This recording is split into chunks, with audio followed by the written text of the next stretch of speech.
નમસ્કાર દોસ્તો, આપ સૌનું હાર્દિક સ્વાગત છે આજના આપણા સેશનમાં.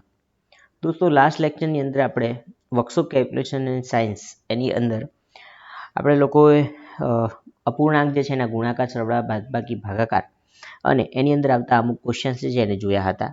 હવે આજે આપણે શરૂઆત કરીએ છીએ એક ખૂબ જ ઇમ્પોર્ટન્ટ ઓએનજીસીની અંદર આવતા એક અગત્યના ઉદાહરણથી.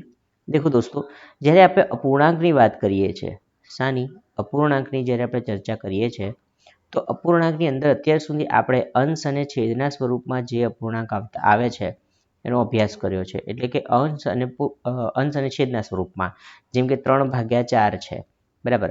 પરંતુ જ્યારે મેં તમને અપૂર્ણાંક જે છે એનો કન્સેપ્ટ સમજાવ્યો હતો ત્યારે આપણે કંઈક આવા અપૂર્ણાંક પણ જોયા હતા. કેવા? જેમ કે 1.2/3, બરાબર છે. એટલે સમથિંગ પૂર્ણાંકવાળા જે સંખ્યાઓ આવે છે અંશ અને છેદના સ્વરૂપમાં એને ફેરવવાની હોય છે. જેમ કે 1.2/3 જે છે આ પ્રકારના ક્વેશ્ચન જે છે એને ઓએનજીસીની અંદર ઘણી વખત આ ટાઈપના ક્વેશ્ચન જે છે એ પૂછાતા હોય છે આપણને, બરાબર છે.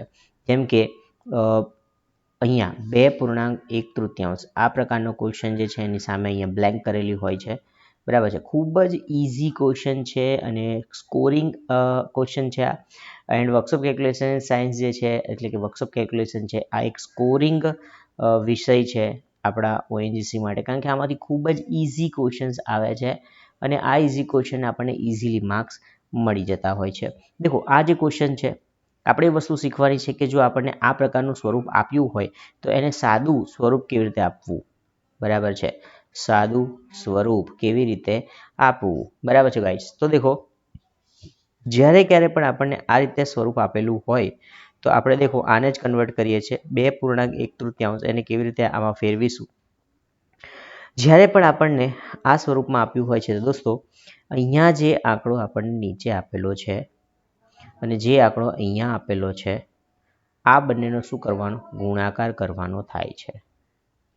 તો 2 અને 3 શું થઈ જશે? 6 થાય છે. આ જે 6 આવે છે એટલે કે આ બંને સંખ્યા જે છે આ 2નો અને આ 3નો ગુણાકાર કરીને જે કોઈ પણ જવાબ આવે છે એ અંશમાં રહેલી આ સંખ્યાની અંદર ઉમેરવામાં આવે છે. શું કરવામાં આવે છે?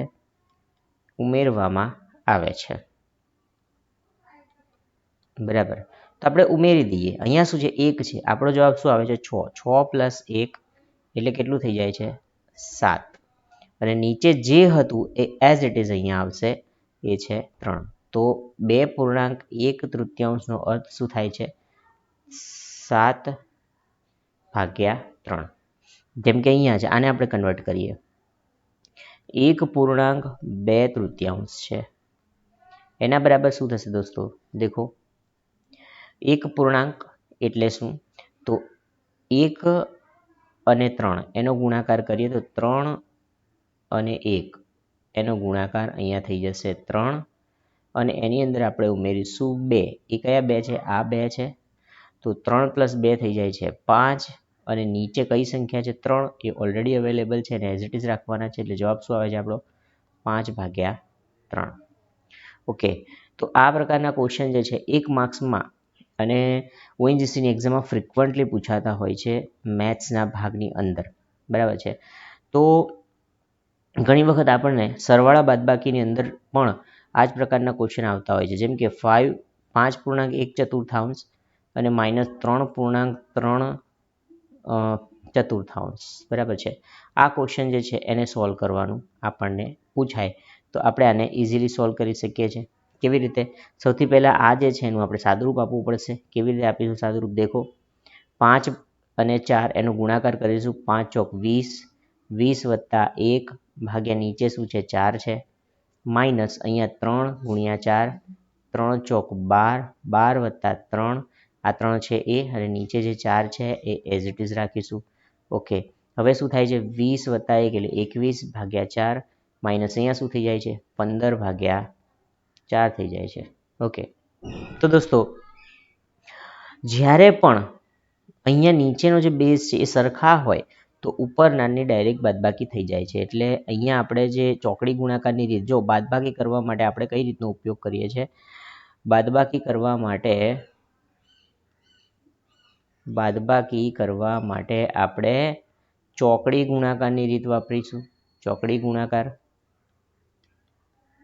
બરાબર છે, ચોકડી ગુણાકારની રીત વાપરીશું. ચોકડી ગુણાકારની રીત મુજબ શું થશે? 21 × 4, 15 × 4 અને ભાગ્યા નીચે શું થશે? સામસામેનો ગુણાકાર. પરંતુ અહીંયા આપણે જોઈએ દોસ્તો, અહીંયા યાદ રાખવાનું છે તમારે કે જ્યારે પણ છેદ સરખા હોય તો અંશ જે છે ને એ અંશની બાદબાકી અથવા સરવાળો ડાયરેક્ટ થઈ જાય છે. બરાબર, જેમ કે અહીંયા શું છે? નીચે 4 છે, અહીંયા પણ નીચે 4 છે, તો આપણે લસાવાળી રીત પણ કરવાની જરૂરત નથી, લસા શોધવાની પણ જરૂરત નથી, આ રીત કરવાની જરૂરત નથી, ચોકડી ગુણાકારની રીત કરવાની જરૂરત. ડાયરેક્ટ અહીંયા શું મૂકી દઈશું? 4 અને ઉપર શું છે? 21, અહીંયા છે 15. 21માંથી 15 જશે, 6 બચશે, અહીંયા 4 થાય છે. ઓકે દોસ્તો, આ જે સ્વરૂપ આવે છે ને, આ સ્વરૂપ 6/4 છે, પરંતુ આ જવાબની અંદર 6/4 આપેલ હોતા નથી. કેમ? કારણ કે ત્યાં સાદું સ્વરૂપ હોય છે. કેવું સ્વરૂપ હોય છે? સાદું સ્વરૂપ. હવે આ જે 6/4 આવે છે, અહીંયા આપણે જોઈએ સાદું સ્વરૂપ કેવી રીતે લાવીશું. 6/4 છે એને આપણે નાનામાં નાના સ્વરૂપમાં કન્વર્ટ કરીએ તો 6ના ભાગ કેટલા થશે? 3 × 2. 2ના ભાગ શું થાય છે? 2 × 2. એક સરખા ઉપર નીચે કેન્સલ થઈ જશે, આપણને શું મળે છે? 3/2. તો આપણા ઓપ્શનની અંદર આપણને 3/2 હોય છે, જેની ઉપર આપણે ટીક કરીને આવવાનું થાય છે. અને ઘણી વખત બની શકે કે 3/2 પણ ના આપ્યું હોય ઓપ્શનની અંદર, એની અંદર પોઈન્ટવાળું સ્વરૂપ આપ્યું હોય, તો પોઈન્ટવાળું સ્વરૂપ કેવી રીતે ફાઇન્ડ કરીશું? 3 છે અને 2 ભાગાકારમાં છે, તો એનો ભાગાકાર કરવો પડે. હવે અહીંયા જે ભાગ ચલાવીએ તો 2ના ઘડિયામાં 3 નથી આવતું, પરંતુ 3થી નીચેની સંખ્યા એ 2 એકા 2 છે, બરાબર છે. તો 3માંથી 2 જાય કેટલા બચશે? 1. હવે 1 જે છે 2થી કેવો છે? નાનો છે. આ 1 જે છે 2થી કેવી સંખ્યા છે? નાની સંખ્યા છે, 2ના ઘડિયામાં આવવાની નથી. તો આ સંખ્યાને મારે મોટી કરવી પડે છે 2થી, તો અહીંયા હું મૂકી દઈશ પોઈન્ટ. જેવો હું અહીંયા એક પોઈન્ટ મૂકું છું તો અહીંયા હું 0 મૂકી શકું છું. તો હવે આ જે સંખ્યા 2 આંકડાની થઈ ગઈ છે અને એ સંખ્યા 2થી મોટી છે અને 2ના ઘડિયામાં આવે છે 2 × 5 = 10. તો અહીંયા નીચે થઈ જાય છે 0 અને ઉપર મને જવાબ શું મળે છે? ભાગફળ 1.5. તો બની શકે કે ઓપ્શનમાં આપણને 1.5 આપ્યું હોય, બરાબર છે. તો આપણને જુદી જુદી રીતે જવાબ માની લો 6/4 પણ સાચો જ જવાબ છે, પરંતુ એનું નાનું સ્વરૂપ, સાદું સ્વરૂપ છે 3/2 અને એનું પોઈન્ટવાળું સ્વરૂપ છે 1.5. તો ઘણી વખત બની શકે કે તમને 3/2 આપ્યું હોય કે પછી 1.5 આપ્યું હોય, બરાબર. જો 3/2 ઓપ્શનમાં નથી, તો પછી એને આવી રીતે ભાગાકાર કરીને એને પોઈન્ટવાળા સ્વરૂપમાં દશાંશ પૂર્ણાંકમાં ફેરવવું પડે છે. ઓકે ગાઈઝ, તો આ રીતના ક્વેશ્ચન જે છે એ આપણી એક્ઝામમાં ફ્રિકવન્ટલી આવતા હોય છે, જેને આપણે સોલ્વ કરવાના હોય છે. ઓકે, તો વધીએ આગળ અને જોઈએ નેક્સ્ટ ક્વેશ્ચન. દેખો દોસ્તો, આપણે સરવાળા બાદબાકીના થોડાક ક્વેશ્ચન જે છે એને જોઈ લઈએ, જે હજી આપણા માટે ડિફિકલ્ટી ઉત્પન્ન કરી શકે એવા હોઈ શકે છે. જેમ કે -3/4 -1/2 પ્લસ -2/3. આ પ્રકારનો ક્વેશ્ચન છે એને સોલ્વ કરવાનો આપણને અગર પૂછાય છે તો આપણે કેવી રીતે સોલ્વ કરીશું, એનો આન્સર શું આવે છે એ માની લો કે આપણને પૂછાયું છે. તો સૌથી પહેલાં આપણે આ બંને જે છે એના વચ્ચે દેખો, આ સરવાળા બાદબાકીની રીત છે, એટલે આપણે કઈ રીતનો ઉપયોગ કરીશું? આપણે અહીંયા રીતનો ઉપયોગ કરીશું, આ બંને વચ્ચેની જે ચોકડી ગુણાકારવાળી રીતનો ઉપયોગ કરી શકીએ છીએ, અથવા લસાવાળી રીતનો પણ ઉપયોગ કરી શકીએ છીએ. જે આપણને કન્વિનિયન્ટ રહે છે એનો ઉપયોગ આપણે કરી શકીએ છીએ. તો માની લો કે અહીંયા હું સૌથી પહેલાં આ બંને રીત જે છે એની વચ્ચે ચોકડી ગુણાકારની રીતનો ઉપયોગ કરું તો અહીંયા કેટલા છે? -3 છે. ઉપર અંશમાં કેટલા છે? -3 છે. ઇટ મીન્સ અહીંયા મારી પાસે શું છે? -3 અને અહીંયા શું છે? 2 છે, તો ×2. ઓકે, એટલે આ બંનેનો ગુણાકાર કર્યો મેં. હવે આપણે આગળ વધીએ. વચ્ચે કઈ નિશાની છે? માઇનસની, તો અહીંયા માઇનસ મૂકી દઈએ છીએ. અહીંયા કોણ છે? -1 છે, અહીંયા 4 છે, તો 4 × -1, બરાબર છે. તો આ માત્ર શું કર્યું મેં? ચોકડી ગુણાકાર કર્યો છે, આ બંનેનો અને આ બંનેનો ચોકડીમાં. નીચે જેમ આપણે જાણીએ છીએ કે નીચેની સંખ્યાઓનો સામસામે ગુણાકાર થતો હોય છે, એટલે 4 × 2 થઈ જશે. ઓકે, બાકીની જે વસ્તુ છે કે આ -2 છે ભાગ્યા 3 છે એ એઝ ઇટ ઇઝ રાખીશું. ત્યારબાદ આગળ વધીએ તો દેખો, દોસ્તો -3 ગુણ્યા 2 ગુણાકારમાં આપણે જાણીએ છીએ કે ડાયરેક્ટ શું થઈ જાય, પહેલાં ગુણાકાર કરી દેવાનું, એટલે 3 દુ 6 અને એક સંખ્યા માઇનસ છે એટલે એ નિશાની માઇનસ આવે છે. ત્યારબાદ વચ્ચે માઇનસ અને 4 એકા 4, વચ્ચે નિશાની માઇનસ છે એટલે આપણો જવાબ શું આવશે, -4 આવે છે. ઓકે, નીચે શું થઈ જશે, 4 દુ 8 અને અહીંયા શું છે, -2/3 છે. ઓકે, આગળ વધીએ. દેખો અહીંયા એટલા જ માટે આ ક્વેશ્ચન મેં લીધેલો છે કે તમને નિશાનીઓ જે છે માઇનસ, દેખો અહીંયા બ્રેકેટની અંદર માઇનસ છે, બ્રેકેટની બહાર માઇનસ છે. મેં તમને નોંધ તરીકે અલગથી લખાવ્યું હતું કે જ્યારે આ રીતની પરિસ્થિતિ હોય તો શું થાય છે, માઇનસ અને માઇનસ, બ્રેકેટની બહાર માઇનસ છે, અંદર માઇનસ છે, આ બ્રેકેટ ખોલીશું તો માઇનસ માઇનસ થઈ જાય છે પ્લસ, અને અહીંયા થઈ જશે 8 અને આ જે છે એ છે -2/3 એઝ ઇટ ઇઝ. ઓકે, તો આને સોલ્વ કરીએ આગળ તો કેટલું થઈ જાય છે, દેખો -6 માંથી 4 જાય, એક સંખ્યા માઇનસ છે, એક સંખ્યા પ્લસ છે, સરવાળા બાદબાકીના નિયમ મુજબ થશે બાદબાકી, એટલે થઈ જાય છે 2/8. મોટી સંખ્યા છે 6, એની પાસે નિશાની છે માઇનસ, એટલે આ થઈ જશે -2/8 વત્તા -2/3.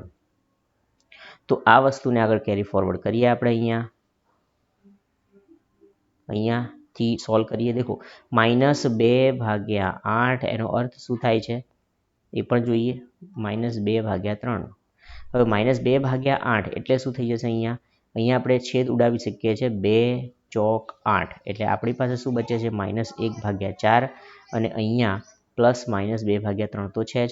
આ જે વસ્તુ છે આખી એનું ફરીથી આપણે શું કરીએ, ચોકડી ગુણાકારની રીતનો ઉપયોગ કરીએ આ રીતે, અને પછી એનું સોલ્યુશન લાવીએ તો દેખો અહીંયા કોણ છે, -1 છે, -1 ગુણ્યા 3 વચ્ચે પ્લસની નિશાની છે, -2 ગુણ્યા 4 અને નીચે શું થઈ જશે, દેખો આ -2 છે, આ 4 છે, બંનેનો ગુણાકાર કર્યો છે, અહીંયા -1 છે અને 3 છે એનો ગુણાકાર કર્યો છે, 4 અને 3નો ગુણાકાર નીચે કરીએ છીએ આપણે, તો અહીંયા શું થઈ જશે, જુઓ -1 ગુણ્યા 3 કેટલા થઈ જશે, 3 એકા 3, નિશાની માઇનસ કારણ કે એક માઇનસ છે.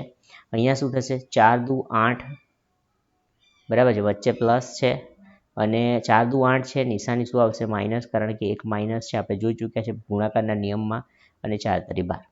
ઓકે, આ વસ્તુને આગળ કેરી ફોરવર્ડ કરીએ આપણે તો દેખો કેવી રીતે થશે, -3 અને બ્રેકેટ ઓપન કરીશું તો પ્લસ અને માઇનસ એટલે કેટલું થઈ જાય છે, -8 થઈ જાય છે. તો -3 -8/12 છે. ઓકે, તો -8 અને -3 દેખો માઇનસ માઇનસ શું થશે, સરવાળો થશે, એટલે થઈ જાય છે કેટલું, 11 થઈ જશે, પરંતુ મોટી સંખ્યા માઇનસ છે એટલે -11/12. તો ફાઇનલ જે જવાબ આવે છે કેટલો આવે છે, -11/12 આવે છે દોસ્તો. ઠીક છે, તો આ ટાઈપનો જે ક્વેશ્ચન છે આ સૌથી ડિફિકલ્ટ ક્વેશ્ચન એટલા માટે ગણવામાં આવે છે કારણ કે આની અંદર ઘણી બધી નિશાનીઓની મિસ્ટેક થઈ શકે છે, બરાબર. નિશાની આપણે જે નિશાનીના નિયમો જે છે, પ્લસ એન્ડ માઇનસના નિયમો ખાસ યાદ રાખવા જરૂરી છે, જે આપણને આ પ્રકારના ક્વેશ્ચનની અંદર યુઝફુલ થતા હોય છે. ઓકે ગાઈસ, તો વધીએ આગળ અને જોઈએ નેક્સ્ટ ક્વેશ્ચન. દેખો દોસ્તો, ગુણાકાર અને ભાગાકારની અંદર પણ ઘણા ડિફિકલ્ટ ક્વેશ્ચન આવતા હોય છે, જે આપણે નિશાનીઓની ખાસ જરૂર પડતી હોય છે. જેમ કે માની લો કે મને ગુણાકાર ભાગાકારમાં -11/2 ઇન્ટુ 3/-4 બરાબર ઇન્ટુ 1/6 આ રીતનો ક્વેશ્ચન કીધો છે, બરાબર છે. હવે અહીંયા હજી એક વસ્તુ ઉમેરી દઉં છું, ઇન્ટુ -1/-, અહીંયા માઇનસ નથી રાખતા, +3 કરી દઈએ છીએ. ઓકે, આ ટાઈપનો ક્વેશ્ચન છે, સોલ્વ કરવાનો છે, ગુણાકાર કરવાનો છે. દોસ્તો ગુણાકારની અંદર આપણે નિયમ એકદમ સિમ્પલ નિયમ છે, ગુણાકાર અપૂર્ણાંકનો ગુણાકાર કરવો એટલે સામ સામે ગુણાકાર. આ વસ્તુ આપણે જાણીએ છીએ કે સામ સામે ગુણાકાર, એ વસ્તુ તો આપણે જાણીએ જ છે સારી રીતે. પરંતુ સામ સામે ગુણાકાર એટલે શું, તો કે આ જેટલી સંખ્યા એકબીજાની સાથે છે બધાનો ગુણાકાર કરી દેવાનો, તો એક જ સ્ટેપમાં ગુણાકાર અને જે છે એ તો બહુ ઇઝીલી પતી જાય છે. દેખો -11 ગુણ્યા 3 ગુણ્યા 1 ગુણ્યા -1, બસ વાત પૂરી. નીચે જોઈએ 2 ગુણ્યા -4 ગુણ્યા 6 ગુણ્યા 3. ઓકે, હવે અહીંયા આપણે બેઝિકલી શું કરવાનું છે દોસ્તો કે સૌથી પહેલાં આ બંનેનો ગુણાકાર કરીએ તો 11 ગુણ્યા 3 કેટલા થાય છે 33. તો 33 થયા 11 ગુણ્યા 3 33. નિશાની એક માઇનસ છે એટલે માઇનસ આવે છે ગુણ્યા 1 ગુણ્યા -1. સ્ટેપ બાય સ્ટેપ જઈએ છીએ આપણે 2 ગુણ્યા 4 કેટલા થશે 8 પણ એક નિશાની માઇનસ છે એટલે -8 ગુણ્યા 6 ગુણ્યા 3. ત્યારબાદ આગળ વધીએ -33 ગુણ્યા 1 તો કેટલા થઈ જશે -33 કારણ કે 33 એકા 33 થશે અને 6 8 જા બરાબર અહીંયા કેટલા થઈ જશે 48 થઈ જાય છે અને એ કેટલા થઈ જશે અહીંયા માઇનસ છે એટલે અહીંયા એક આવશે -8 × 3. આ જ વસ્તુ દેખો હવે આપણે જ્યારે ગુણાકાર કરીશું તો 33 એકા 33 થવાના છે રાઈટ સાચી વસ્તુ છે પરંતુ માઇનસ અને આ માઇનસ એ શું થઈ જશે પ્લસ થઈ જાય છે એ આપણો ગુણાકારનો નિયમ છે. એ જ રીતે 48 ગુણ્યા 3 જે છે એ તો થવાના છે બરાબર પરંતુ ત્યાં એક નિશાની માઇનસ છે એટલે જવાબ શું આવે છે માઇનસમાં આવે છે બરાબર છે. જવાબ કેટલો આવશે દેખો તમને અગર ગણતા નથી આવડતું તો આગળ આપણે ગણીશું બરાબર છે. દેખો એ ટ્રીક પણ હું તમને બતાવું છું કે મોઢે કઈ રીતે ગણી લેવું. પહેલાં આપણે એનો ગુણાકાર કરી દઈએ. અમુક સ્ટુડન્ટ્સને અગર ગુણાકાર ના આવડતો હોય તો અહીંયાથી એ લોકોને ખબર પડી જાય છે. દેખો 8 દેખો પાછળનો જે આંકડો છે મોટી સંખ્યા છે 48 એમાં પાછળનો આંકડો 8 એનો 3 જોડે ગુણાકાર કરીશું 8 તરી 24 આવશે. એમાં જે ચોગડો છે એને મૂકીશું અહીંયા અને જે બગડો છે એને અહીંયા ઉપર જવા દઈશું વધીમાં. ઓકે હવે 4 અને 3ને ગુણાકાર કરીશું 4 તરી 12 એ 12 જે આવે છે એની અંદર આ બેને ઉમેરી દઈશું એટલે એ થઈ જાય છે કેટલા 14 બરાબર. તો 144 થઈ જાય છે આ વસ્તુ બરાબર છે -144. ઓકે તો આ જે જવાબ આવે છે કેટલો આવે છે +33 ભાગ્યા -144. હવે આપણે જેમ જાણીએ છીએ કે ઉપર સંખ્યા ધન છે નીચે સંખ્યા ઋણ હોય તો આને આપણે -33 ભાગ્યા 144 કહી શકીએ છીએ. આ રીતે પણ લખી શકીએ છીએ બરાબર છે. બીજી વસ્તુ આજે આપણે ગુણાકાર કર્યો અને શોર્ટ ટ્રીકમાં કરવો હોય તો કેવી રીતે કરી શકાય. દેખો 48 છે એને ગુણ્યા 3 કરવું છે તો સૌથી પહેલાં મને એટલી ખબર છે કે 40 જે છે તો હું જાણું જ છું 8ને જો કાઢી દઈએ તો 40 બચે છે અને 40 ગુણ્યા 3 હું કરી દઉં. હવે 40 ગુણ્યા 3 બી ના આવડતું હોય તો 4 તરી 12 તો આવડે જ છે તો 4 તરી તો 12 થાય છે એક મીંડું જે બચ્યું એને ઉમેરી દઈએ એટલે 40 ગુણ્યા 3 કેટલા થઈ જશે 120. તો મારી પાસે 120 તો છે જ. બાકીના જે 8 મેં અહીંયાથી નીકાળી દીધા હતા એ 8 ગુણ્યા 3 કરી દઈએ કેટલા થશે 24 8 તરી 24 એ 24ને એમાં ઉમેરી દો 120માં થઈ ગયા 144 રાઈટ. તો આ 144 ડાયરેક્ટલી આપણે આવી રીતે ગુણાકાર કર્યા વગર પણ લાવી શકીએ છીએ આવી રીતે આપણી શોર્ટ અને નાની ટ્રીકોથી બરાબર છે. તો એ રીતે આપણે આ ટાઈપના ક્વેશ્ચન જે છે ગુણાકારની અંદર પણ નિશાનીવાળા આવા ક્વેશ્ચન્સ આવે છે તેને આપણે આ રીતે સોલ્વ કરી શકીએ છીએ. ઓકે હવે જોઈએ આપણે ભાગાકારવાળા ક્વેશ્ચન. ભાગાકારના જે ક્વેશ્ચન્સ છે એની અંદર અગર ક્યાંક નિશાનીઓ જે છે એના ક્વેશ્ચન આવતા હોય તો એને કેવી રીતે સોલ્વ કરવા બરાબર છે. જેમ કે -3 ભાગ્યા 4 ભાગ્યા 1.2 બરાબર છે. આ રીતનો ક્વેશ્ચન આપણને પૂછાયો છે. હવે આપણે જાણીએ છીએ કે આ તો ભાગાકારનો ક્વેશ્ચન છે અને અપૂર્ણાંક સંખ્યા છે એટલે આપણને રીત ખબર છે ABCD વાળી રીત આવે છે બરાબર.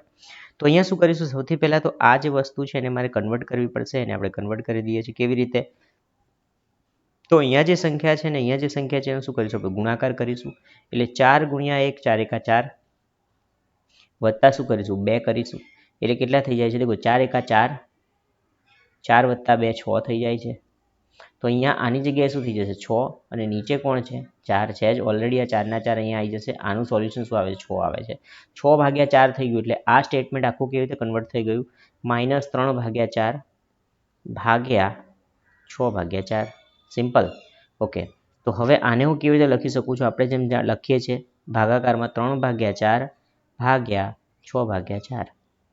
તો આ જે સ્ટેટમેન્ટ છે આની અંદર જે છેદનો છેદ છે એ અહીંયા ઉપર આવશે અને અંશનો છેદ છે અહીંયા નીચે જશે એટલે કેવી રીતે થશે -3 છે એની ગુણ્યા નીચેથી આ 4 આવે છે તો કેટલા થશે અહીંયા 4 અહીંયા નીચે ઓલરેડી 6 તો હતું જ અને ઉપરથી 4 આવે છે તો અહીંયા 4 બચે છે. ઉપર નીચે 4 4 સરખા છે એ કેન્સલ થઈ જશે તો શું થશે -3 ભાગ્યા 6. હજી આ જે છે ફાઇનલ આન્સર નથી. આ આન્સરને આપણે નાનો બનાવી શકીએ છીએ સાદા સ્વરૂપમાં ફેરવી શકીએ છીએ. કેવી રીતે ફેરવીશું દેખો -3 છે ઉપર 3ના કોઈ અવયવ પડવાના નથી પરંતુ 6ના અવયવ પડશે કેવા 3 દુ 6 3 3 સરખા છે અને ઉડાવી દઈએ ઉપર નીચે કેન્સલ થઈ જાય છે તો નીચે કશું જ ના બચે એટલે આપણે 1 લખવો પડે અને માઇનસ હતું તો માઇનસ એઝ ઇટ ઇઝ, તો -1 નીચે શું બચે છે 2, તો -1/2 બચે છે. અને 1/2 પણ અગર ઓપ્શનમાં નથી તો શું હોઈ શકે? તો દોસ્તો ભાગાકાર કરવો પડે આપણે. કેવી રીતે? દેખો 1 છે ભાગ્યા 12 છે એટલે 1/2 છે. એક સંખ્યા ઓલરેડી 2 થી નાની સંખ્યા છે એટલા માટે આપણે ભાગાકાર કરી શકતા નથી, તો આપણે શું મૂકી દેવું પડે? સૌથી પહેલા આગળ 0 પોઈન્ટ. જેવો 0 પોઈન્ટ મૂકીશું આ સંખ્યા 10 થઈ જાય છે, એક પાછળ એક 0 ઉમેરાઈ જાય છે, એટલા માટે આ સંખ્યા 10 થઈ ગઈ છે, જેનો ભાગ આપણે 2 વડે ચલાવી શકીએ છીએ. 2 પંચા 10, તો 2 પંચા 10 થઈ જાય છે, એ 0 થઈ જાય છે, ભાગફળ મને મળે છે 0.5. તો ઓપ્શનની અંદર ક્યાંક આપણને -0.5 આપ્યું હોય તો એ આપણો શું થઈ જાય છે? રાઈટ આન્સર થઈ જતો હોય છે. ઠીક છે દોસ્તો, તો આ જે છે આ રીતે આપણને ભાગાકારવાળા ક્વેશ્ચન જે છે એ પણ પૂછાઈ શકતા હોય છે. ઓકે દોસ્તો, તો એ જોયું આપણે જુદા જુદા પ્રકારના ક્વેશ્ચન જે છે એ આપણી એક્ઝામમાં કેવી રીતે પૂછાય છે અને આપણે કેવી રીતે એને સોલ્વ કરવાના થાય છે, બરાબર છે. તો એ આપણે અહીંયા અભ્યાસ કર્યો છે. અને કોઈ પણ પ્રકારના ક્વેશ્ચન જે છે, ડિફિકલ્ટ ક્વેશ્ચન આપણી એક્ઝામમાં આવતા હોય છે, તો અને આપણી રીત જે છે, જે કોઈ પણ રીત આપણે જોઈ છે એ રીતનો ઉપયોગ કરીને અગર સોલ્વ કરીશું તો આપણને ડિફિકલ્ટી ઓછી પડે છે અને સ્ટેપ બાય સ્ટેપ આપણે જઈશું તો આપણને ક્યાંય પણ ક્વેશ્ચનનો જવાબ સોલ્વ કરવામાં ડિફિકલ્ટી નડતી નથી. જેમ કે એક ક્વેશ્ચન છે 6.1/4 પ્લસ 1.7/12 પ્લસ 3.79. આ પ્રકારનો ક્વેશ્ચન છે, આને સોલ્વ કરવો છે. તો સૌથી પહેલાં દરેકને સાદા સ્વરૂપમાં ફેરવવું પડશે. તો અહીંયા દેખો 6 અને 4, 6 ચોક 24, 24ની અંદર એક ઉમેરીએ કેટલા થઈ જાય છે? 25. તો હવે ડાયરેક્ટ લખું છું 25/4 થઈ ગયું, બરાબર છે. 25/4 જે છે એ થઈ ગયા પછી આપણે આગળ વધીએ તો અહીંયા શું છે? 12 છે, તો 12 એકા કેટલા થશે? 12. દેખો આ 12 ગુણ્યા 1, 12 એકા 12, 12ની અંદર 7 ઉમેરીએ કેટલા થઈ જશે? 12ની અંદર 7 ઉમેરીએ થઈ જાય છે 19, નીચે 12 ના 12. એ જ રીતે 9 છે, 9 તરી કેટલા થઈ જશે? 27, 27ની અંદર 7 ઉમેરીએ કેટલા થઈ જાય છે?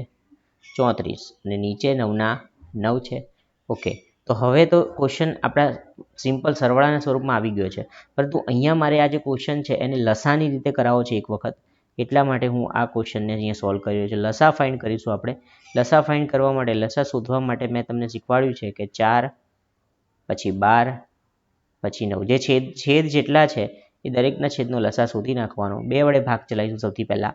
2 દુ 4, 2 છંગ 12, 9 વડનો કોઈનો ભાગ ચાલવાનો નથી. ફરીથી 2થી ભાગ ચલાવીએ, 2 એકા 2, 2 તરી 6, 9 એમના એમ રહેશે. હવે 2થી ભાગ ચાલવાનો નથી એટલે આપણે આગળ વધીશું. 2 પછીની સંખ્યા 3 આવે છે, 3 વડે ભાગ ચલાવીએ, અહીંયા ઓલરેડી 1 થઈ ચૂક્યો છે.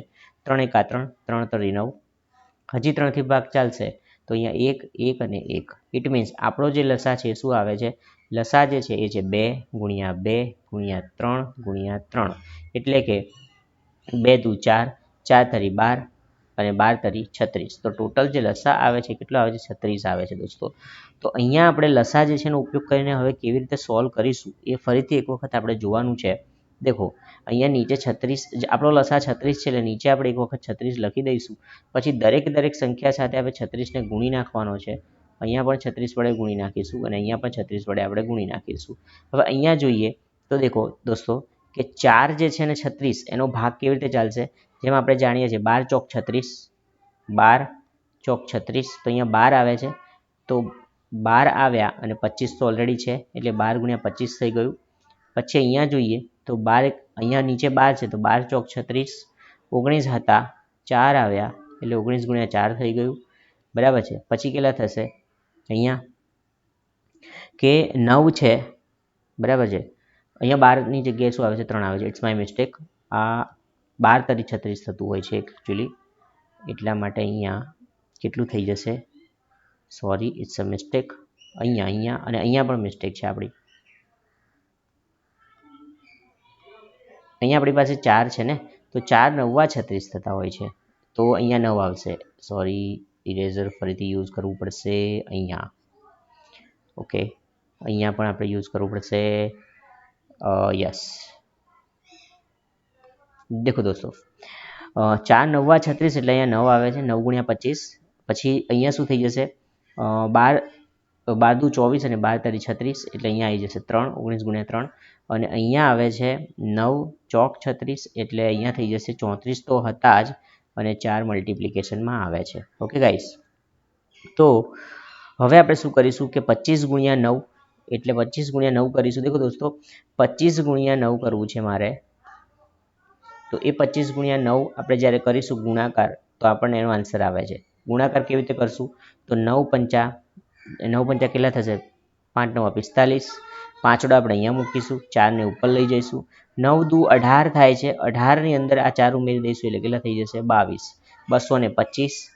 225 થઈ જાય છે પ્લસ 19 તરી હવે આપણે જાણીએ છીએ કે દોસ્તો કે 19 તરી જે છે એ માની લો આપણને 11 નથી આવડતા તો આપણે કેવી રીતે એનો સોલ્વ કરીશું તો 19 તરીની અંદર હું તમને જેમ પહેલાં શીખવાડી ચૂક્યો છું કે 19 ગુણ્યા 3 કરવું છે મારે તો 19 માંથી 9 કાઢી નાખીએ તો 10 તો મને ખબર છે 10 ગુણ્યા 3 મને આવડે છે 30 થાય છે બરાબર પ્લસ બાકીના જે 9 જે છે એને 3 વડે ગુણું તો 9 તરી 27 બરાબર હવે 27 અને 30 જે છે એનો સરવાળો કેટલો થાય છે 57 તો ડાયરેક્ટલી આપણે અહીંયા મૂકી શકીએ છીએ 57 એ જ રીતે 34 ચોક નથી આવડતું મને તો 34 ચોક ઇટ્સ ઓકે નથી આવડતું પરંતુ 30 ગુણ્યા 4 તો આવડે છે ને 30 ગુણ્યા 4 3 ચોક 12 120 થશે અને આ ચોકો કેટલા થાય છે 16 એની અંદર 16 ઉમેરી દઈએ કેટલા થઈ જશે 136 તો ડાયરેક્ટલી ગાઈઝ આ રીતે આપણે જે ક્વેશ્ચન જે છે એને ગુણાકારના ક્વેશ્ચન તો આરામથી સોલ્વ કરી શકીએ છીએ બરાબર છે નીચે શું છે 36 છે આપણી પાસે ઓવરઓલ જ્યારે સરવાળો કરીશું તો 418 આવે છે અને ભાગ્યા નીચે શું આવે છે 36 આવે છે હવે દેખો દોસ્તો